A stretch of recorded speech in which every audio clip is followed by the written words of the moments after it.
Yes, welcome back everyone. Today I'm going to be doing something a little bit different and sharing with you my top 5 ranked European stock ideas for January 2026. This list comes from my multi-criteria analysis screening tool and I'd love to explain how it works. Let's go. So very quickly, I'll share with you why I started doing this.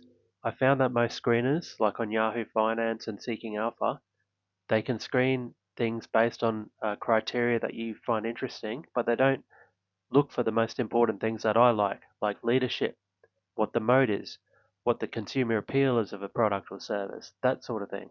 So I found it very hard to find a screener that I think works for me, and I decided to make my own. So here it is.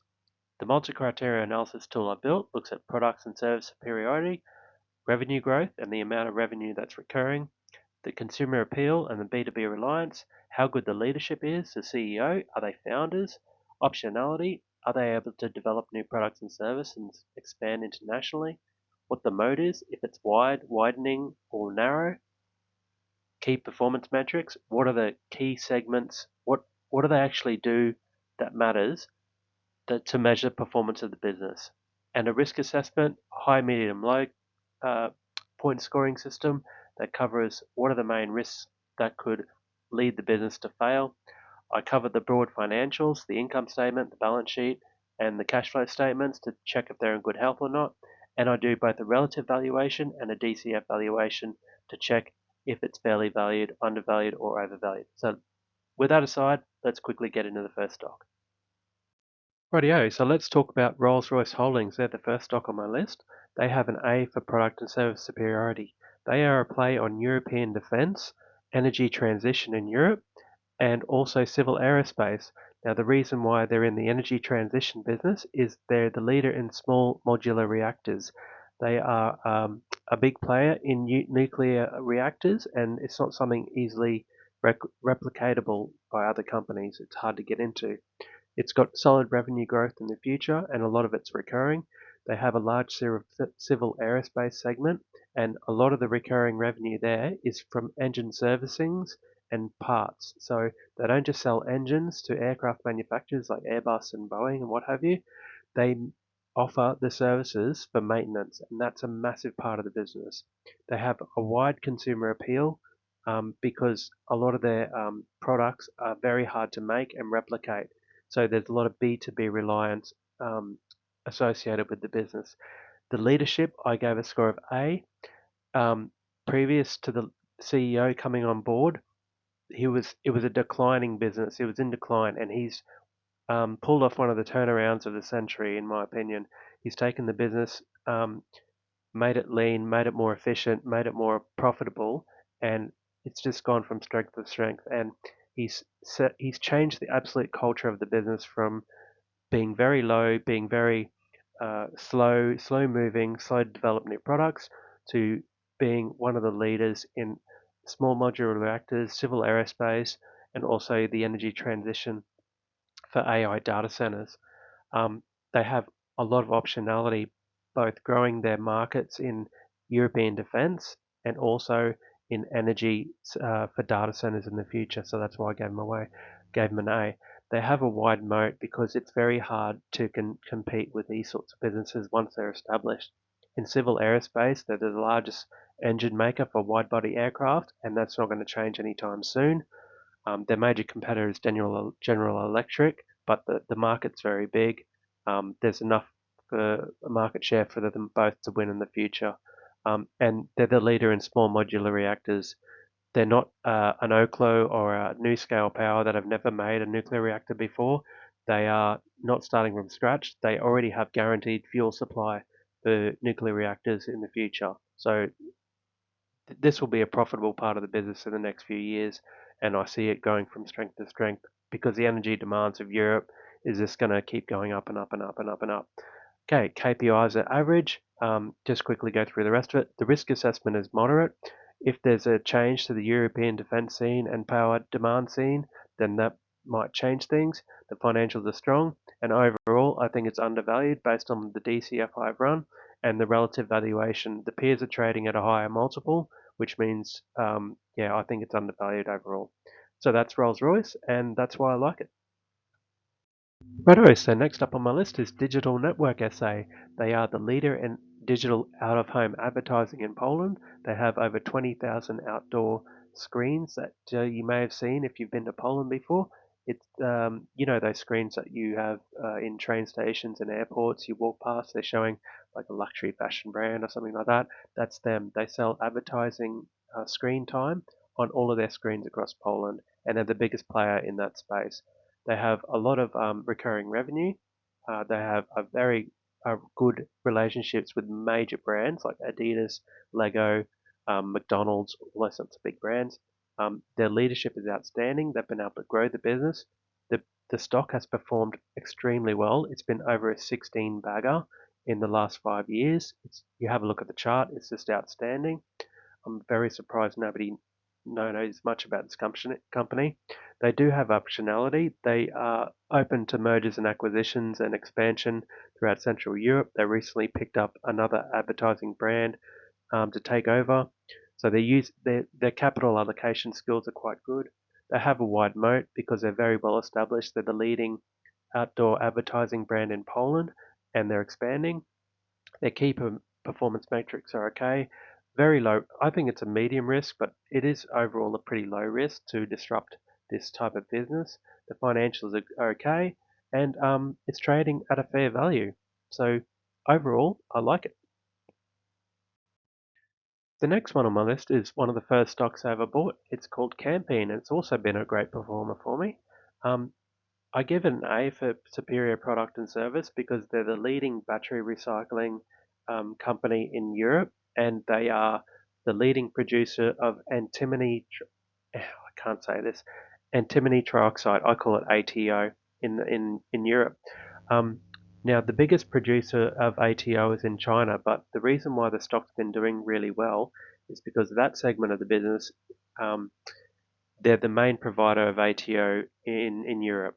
Uh, China has been limiting exports of ATO as part of trade wars and trade tensions with other countries, and Campaign is able to supply this gap in demand or gap in supply, sorry, to European auto manufacturers. So ATO is used in high flame resistant plastics and also in other military applications. So there is a bit of demand for this at the moment.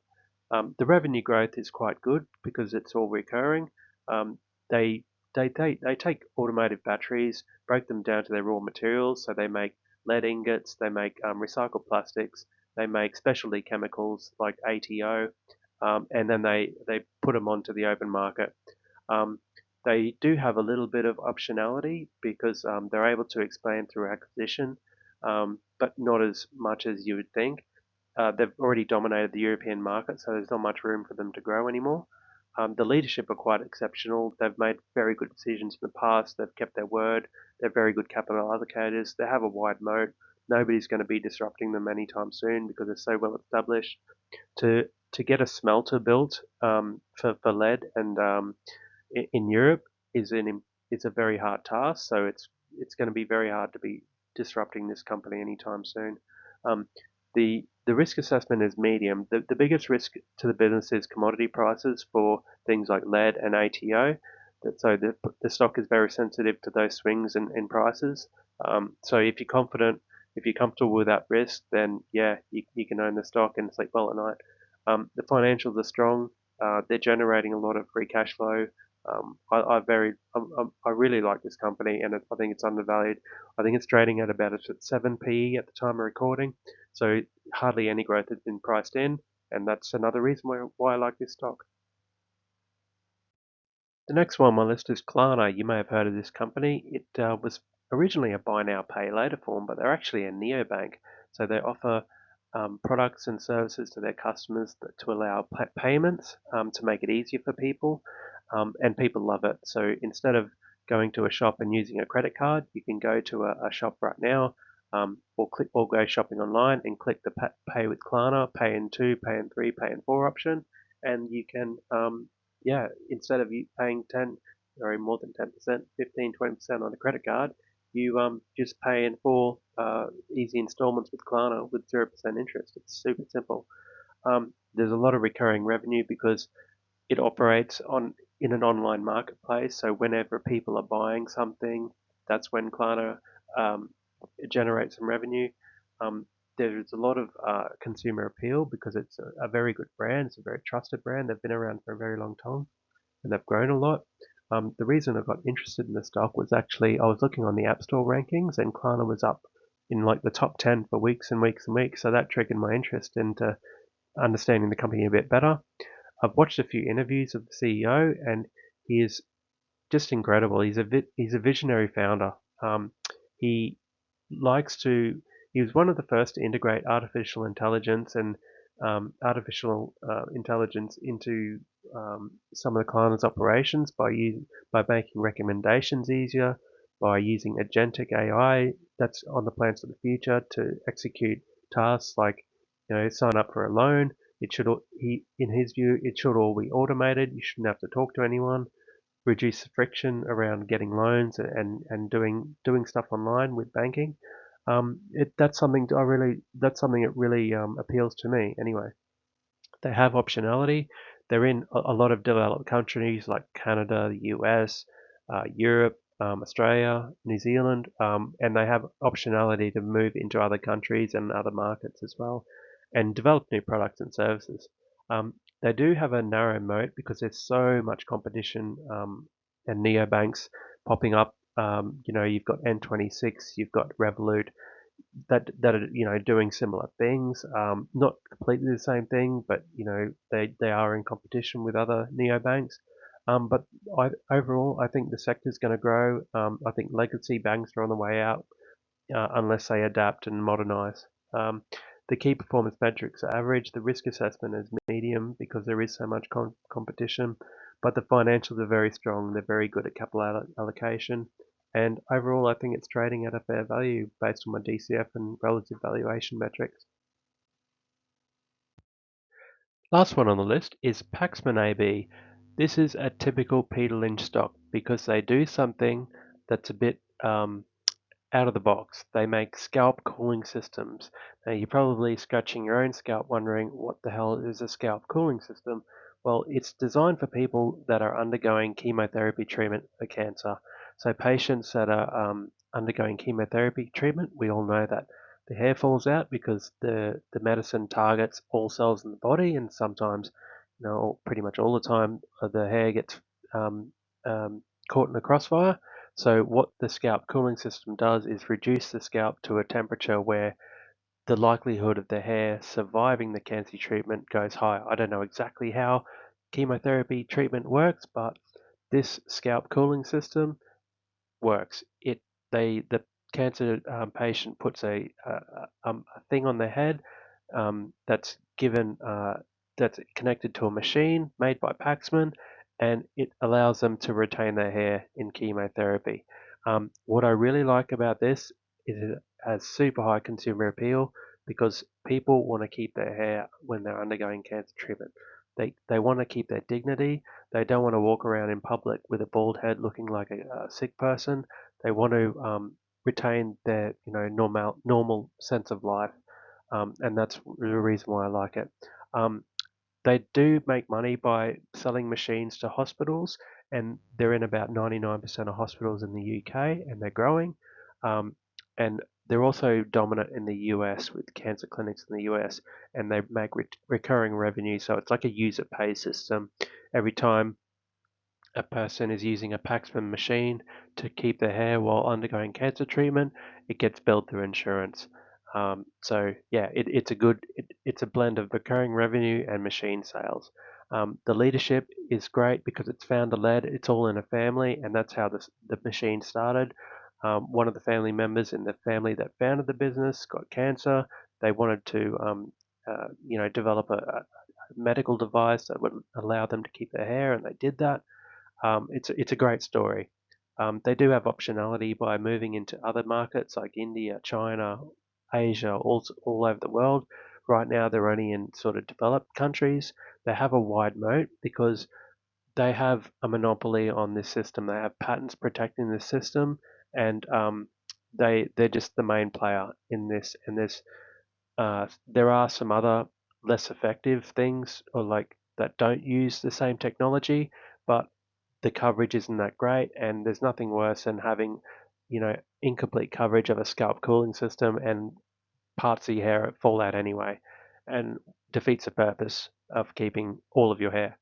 Anyway, the key metrics are great. The risk assessment is medium because if the US decides to uh, reduce or change the rules around reimbursing for this service, then that would be a giant rug pull on the US side of the business, and yeah, it could lead to a sharp decline in the stock. So there are risks associated with this one. The financials are okay, and I believe it's trading at a fair value based on my multi-criteria analysis, which I'll talk about right now. So if you want to get access to all my ranking materials and multi-criteria analysis, that's a sheet I've developed out of frustration. I found that a lot of the screeners I used weren't working to find the things I look for. So I built my own that links to Google Finance. So it feeds real-time data and all of my scoring system to rank all my stocks. So if you subscribe to my Substack, what you'll get is a deep dive every week and my hidden gem stock ranks. I do buy checklists as well. I post a buy checklist for all the stocks that I own, and I'll give you access to the ultimate screener. And all you have to do is type in your ticker, um, run my prompts that I use in AI, ChatGPT. It works in Grok, it works in Copilot. So these have prompts that I've developed that have behavioral guardrails, so it only looks at SEC filings and annual reports. It doesn't generate its own answers, and that's how I develop my multi-criteria analysis. Thanks very much for watching. I just want to mention this is not financial advice. I don't give any personalized buy or sell ratings, so please do your own research and consult with a financial advisor before making decisions. If you're interested in more deep dives, scan the QR code over here to access my Patreon. Have a fantastic day.